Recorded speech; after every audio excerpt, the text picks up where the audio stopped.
여러분 안녕하세요. 다양한 사건, 사고, 사례와 관련 법률, 승소하는 방법 등을 들려드릴 울산의 강영철 변호사입니다. 첫 번째 주제는 외도 증거 합법적으로 수집하기입니다. 헌법재판소가 2015년도에 간통죄를 위헌으로 결정함으로 인해서 이제 더 이상 간통죄를 형사처벌할 수는 없게 되었습니다. 그렇다고 하더라도 간통을 한 상대방 배우자나 상간자를 상대로 민사상으로 손해배상 청구는 여전히 가능하고 실제로 간통죄 폐지 이후에 그런 소송이 부쩍 늘었습니다.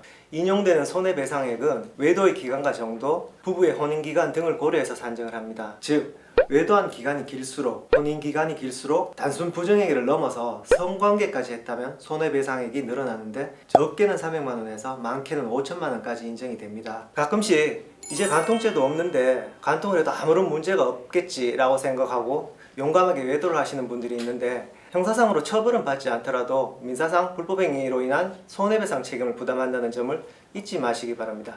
자, 그렇다면 외도를 한 배우자나 상간자에게 손해배상 청구를 할 때 무엇이 제일 중요할까요? 당연히 증거죠. 외도의 증거. 형사사건의 경우는 수사기관이 공권력을 발동해서 증거를 수집합니다. 그에 반해서 손해배상 청구 소송에서는 변론주의라고 해서 증거의 수집, 제출의 책임은 당사자에게 있습니다. 그래서 일반적으로 돈을 갚지 않으면 무조건 사기로 고소를 해서 수사를 민사소송의 증거 수집 수단으로 이용하는 경우가 많습니다. 민사사건의 형사화라고 하죠. 외도의 경우에도 마찬가지입니다. 과거에 간통죄가 있었던 때에는 수사기관이 전문적으로 수사를 해서 증거를 수집했지만 간통죄가 폐지되면서 외도 증거의 수집 제출 책임은 당사자 본인에게 있습니다. 그렇기 때문에 힘들더라도 외도로 인한 이혼소송이나 상간자 소송을 할 때는 반드시 확실한 증거를 수집하셔야 됩니다.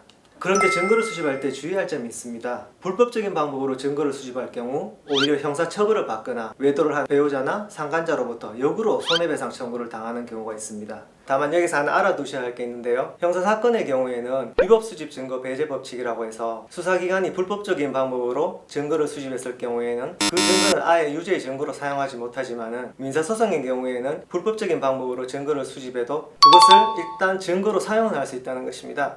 정리하면 외도로 인해 배우자나 상간자에게 민사소송을 청구하실 경우에 불법적인 방법으로 증거를 수집한 경우 그것을 일단은 증거로는 사용할 수 있지만 그 증거 수집 방법의 불법성 때문에 형사처벌을 받거나 오히려 상대방으로부터 불법 행위로 인한 손해배상 청구를 당하실 수 있다는 것입니다.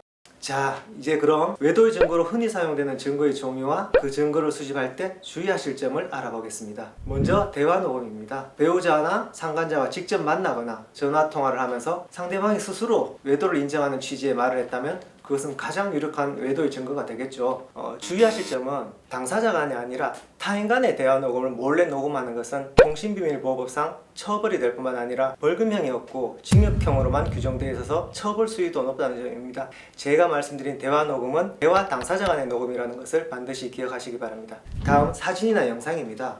배우자와 상간자가 스킨십을 하거나 숙박업소를 출입하는 장면을 촬영한 사진이나 영상도 유력한 증거가 됩니다. 다만 단순히 미행을 해서 그런 사진이나 영상을 촬영하는 것은 별 문제가 없겠지만 위치 추적기 같은 것을 몰래 설치해서 미행을 하는 경우는 위치정보보호법 위반으로 형사처벌 대상이 됩니다. 또 명심하셔야 할 것이 단순히 숙박업소 출입 장면을 찍는 것이 아니라 숙박업소 방 안까지 급습을 해서 사진을 찍거나 영상을 촬영하는 분들도 계시는데 그것은 형법상 방실 침입죄나 성폭력 범죄의 처벌 등에 관한 특례법상 카메라 등을 이용한 촬영에 해당되기 때문에 절대 해서는 안 됩니다. 다음은 카드 결제 내역 등 금융거래 내역입니다.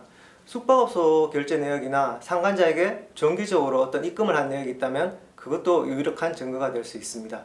그 다음 차량 블랙박스입니다. 블랙박스에 녹음이 되거나 촬영된 배우자와 상간자와의 대화 내용이나 숙박업소 출입 장면들은 유용한 증거가 될 수 있겠죠. 그러나 부부 공동으로 사용하는 차량이 아니라 배우자만 사용하는 배우자 명의의 차량이라면 그 차량에 몰래 들어가서 블랙박스를 확인하는 것은 이론상으로 형법상의 자동차 수색죄에 해당할 여지도 있으니까 조심하셔야 합니다. 아직까지 그러한 사례는 보지는 못했습니다. 그 다음은 숙박업소 CCTV입니다. 당연히 숙박업소 측에서 CCTV 영상을 순순히 내어줄 리도 없을 뿐만 아니라 보관기간도 2주 정도로 짧기 때문에 이 경우는 증거보전 절차를 거치는 것이 좋습니다. 증거보전이란 소송 계속 전 또는 소송 계속 중에 특정의 증거를 미리 조사해 두었다가 본안소송에서 증거로 사용하기 위한 절차입니다. 본안소송에서 정상적인 증거조사 절차를 기다려서는 그 증거를 본래 용도로 사용하는 것이 불가능하게 되거나 현저히 곤란하게 됐을 때 법원을 통해서 미리 증거조사를 하는 것이죠. 다음은 배우자의 휴대폰 안에 있는 카카오톡 대화 내용이나 문자 메시지 대화 내용입니다. 서로 간에 애정을 표현하는 그런 대화 내용이 있다면 유력한 증거가 되겠죠. 다만 주의하실 점이 있는데 잠금이 설정되어 있는 배우자의 휴대전화의 잠금을 배우자의 허락도 없이 몰래 풀어서 문자 메시지 등을 확인하는 경우에는 정보통신망법 위반이나 형법상 비밀침해죄에 해당한다는 점을 유의하셔야 합니다. 네, 오늘 준비한 이야기는 여기까지입니다. 강변의 변호 다음 편에서 또 다른 유익한 주제로 만나 뵙겠습니다. 안녕히 계십시오.